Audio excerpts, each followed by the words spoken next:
Election అనే ఆలోచన దేశ అభివృద్ధికి మార్గదర్శకమన్నారు బీజేపీ జాతీయ ఓబీసీ మోర్చా అధ్యక్షులు లక్ష్మణ్. ప్రధాని మోదీ పేదల సంక్షేమానికి అంకిత భావంతో పనిచేస్తున్నారని తెలిపారు. ఆయుష్మాన్ భారత్ పథకం ద్వారా కోట్లాది మంది పేదలకు 5 లక్షల వరకు ఆరోగ్య బీమా అందుతుంది అన్నారు. ఇటీవల ఎమ్మెల్సీ కవిత చేసిన కామెంట్స్ పై తీవ్రంగా స్పందించారు. ఆమెకు ఆన్సర్ కేసీఆర్ మాత్రమే చెప్పాలని సూచించారు.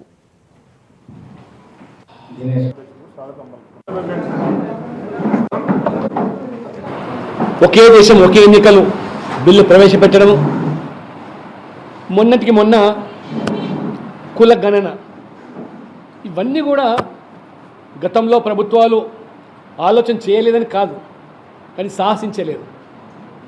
వాళ్ళ ప్రభుత్వాలున్నా వాళ్ళ విధానాలు ఇవి మావి అని చెప్పినా ఒక్కటి కూడా అమలు చేయలేకపోయినా. That is Modi. ఏ సంఖ్యాబలం లేదని చెప్పినటువంటి వాళ్లకు వక్ఫ్ బిల్లు ఆమోదం పొందడము, అదే రకంగా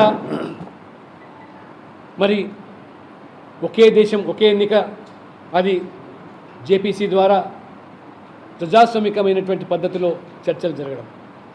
కుల గణన, రాహుల్ గాంధీ గారు చెప్పారు తెలంగాణ కుల గణనలో ఒక రోల్ మోడల్ అని. సెంట్రల్ సెన్సస్ యాక్ట్ ప్రకారంగా 1948 జనగణ అనేది అది కేంద్ర పరిధిలోకి వచ్చేటువంటి అంశం.